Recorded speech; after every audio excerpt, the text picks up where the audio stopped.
OK， 然后接下来呢，又给大家讲的故事叫做灰姑娘。然后大家困了，准备睡了。开始。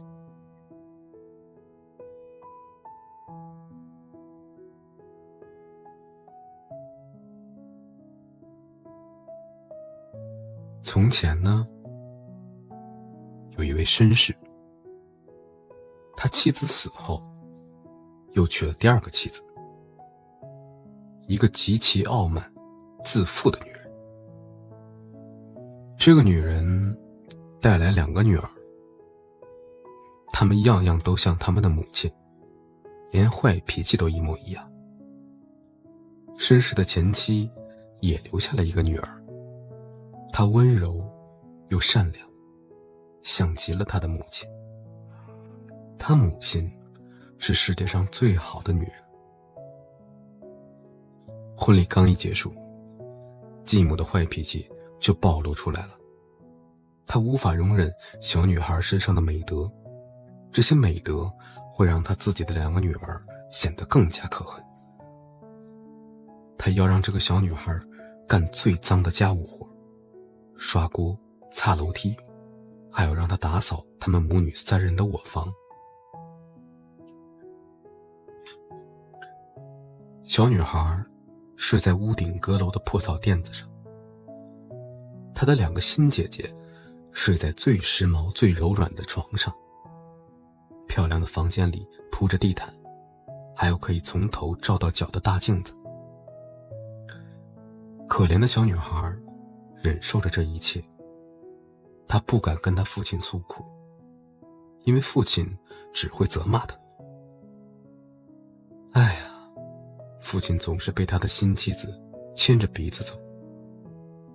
他干完活就待在烟囱旁边，坐在灰堆里，因此得了一个灰屁股的绰号。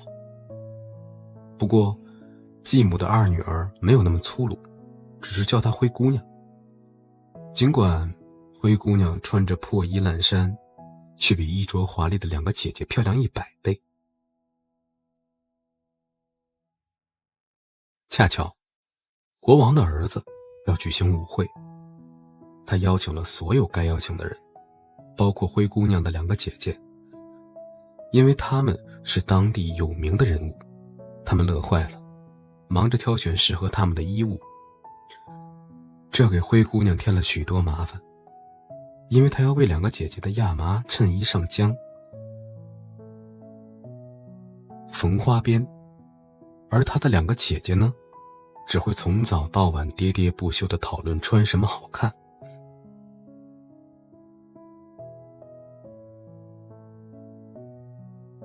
我呢，大姐说要穿上樱桃色的天鹅绒裙子，配上英国式的花边。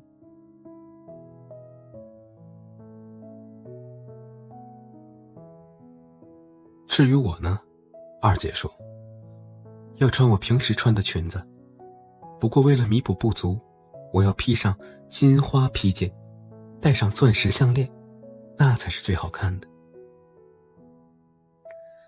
他们请来了最好的发型师，把2个人的簪发盘得高高的，美得不能再美了。他们叫灰姑娘过来给他们出出主意，因为灰姑娘很有品味。灰姑娘给了他们最好的建议，还帮他们梳头理发，这正合他们的心意。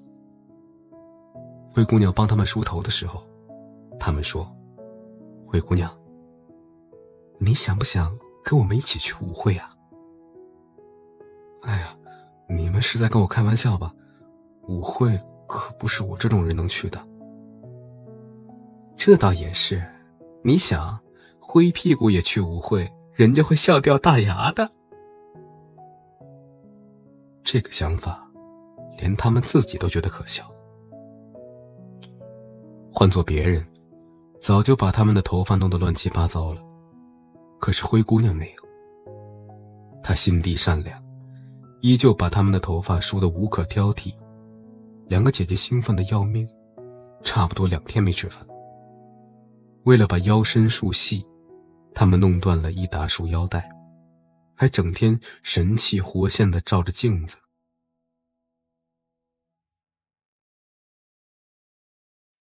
快乐的日子终于到了，两个姐姐出发了。灰姑娘一直目送着她们离开，直到看不见姐姐们的时候，她开始哭了。她的教母发现她正在流泪。怎么了，我的孩子？我想。灰姑娘已经泣不成声了。灰姑娘的教母其实是一位仙女，她对灰姑娘说：“你想要去参加舞会，是不是？”“是的。”灰姑娘叹了一口气。“那好，你乖一点。”教母说：“我会让你去的。”她把灰姑娘领进她的房间，说道：“到园子里给我摘一个南瓜来。”灰姑娘跑去选了一个最好的南瓜，拿来交给教母。南瓜怎么能带她去参加舞会呢？灰姑娘猜不出来。教母把南瓜挖空了，只剩下了瓜皮。接着她用魔杖一点，南瓜立刻变成了一辆华丽的镀金马车。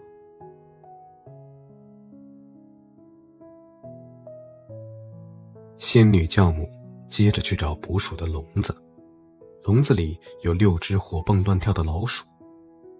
她让灰姑娘打开笼门，一只老鼠跑了出来。她用魔杖挨个点了几下，老鼠被她一点，转眼间就变成了骏马。这6匹骏马排成了一个华丽的队形，它们全都有漂亮的鼠灰色斑点。现在就缺车夫了。让我去看看。灰姑娘说：“要是另一个笼子里有老鼠，我们就来选一只当车夫。”你说的对，教母说：“快去看看。”灰姑娘把另一个鼠笼拿过来，里面有3只肥老鼠。教母选了一只胡须最漂亮的老鼠，她用魔杖轻轻一点，一个肥胖的车夫出现了。他的8字胡是你见过最漂亮的胡子。这时，仙女教母对灰姑娘说：“你到院子里去，在水罐的背后，你可以找到6只蜥蜴，把它们拿过来。”灰姑娘刚把蜥蜴拿过来，教母就把它们变成了6个仆人，整齐地站在了马车后面。他们别致的制服上镶着花边，好像他们一直都过着这样的生活一样。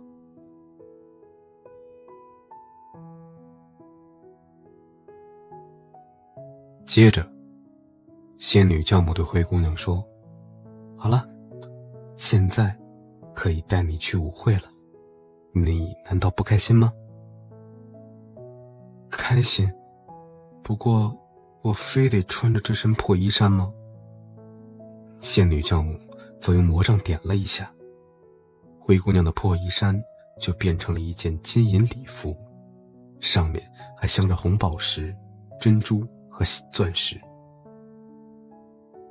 教母随后又给了她一双小巧的玻璃鞋，世界上最漂亮的玻璃鞋。灰姑娘装扮好了以后，上了马车。不过，教母又对她说：“这些魔法只能维持到午夜，如果超过了午夜，你的马车就会变成南瓜，你的骏马就会变回老鼠，你的仆人也会变回蜥蜴，你的衣服就会变回原样。”灰姑娘答应教母，她不会忘记在午夜前离开舞会。她满心欢喜地出发了。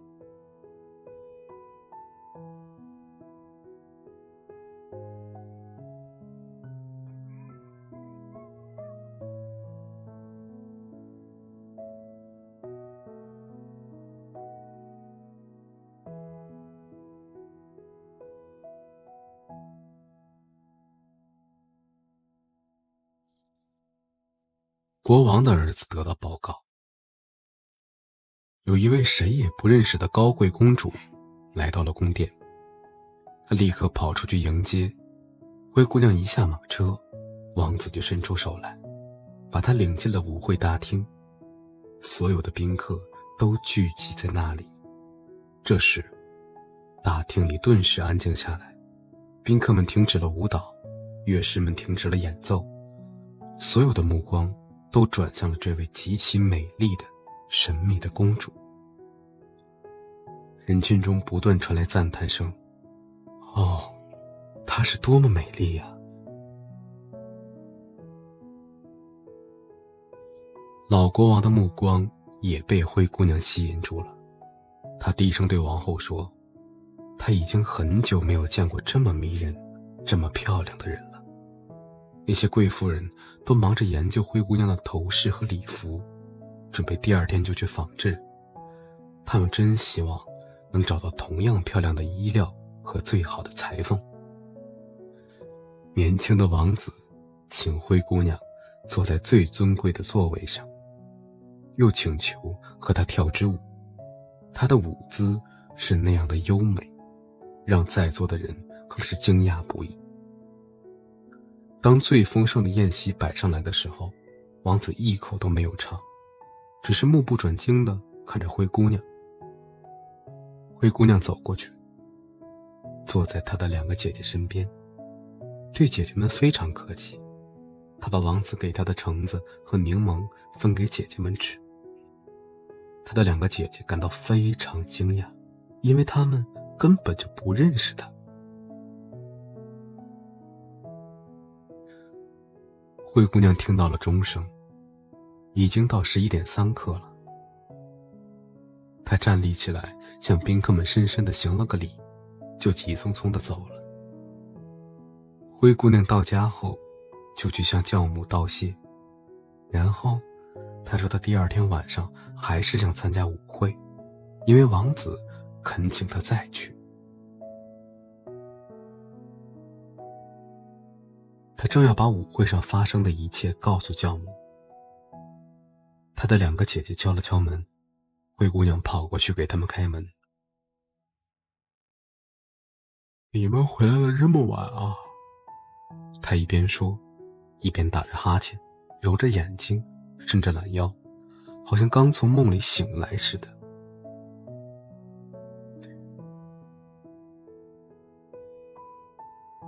如果你去参加舞会啊，一个姐姐说，你就不会觉得困了。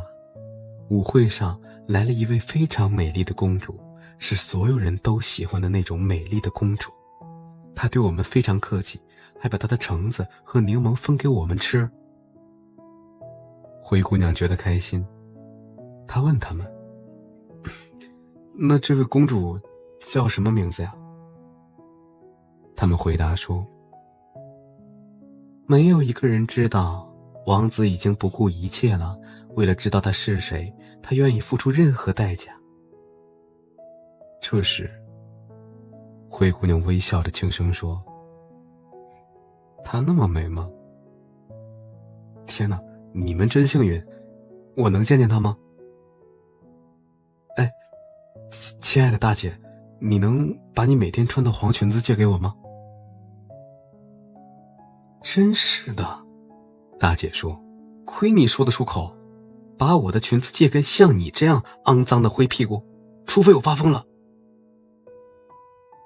灰姑娘料到了这种冷遇，她暗自庆幸，如果她的姐姐真的愿意把裙子借给她，那可就麻烦了。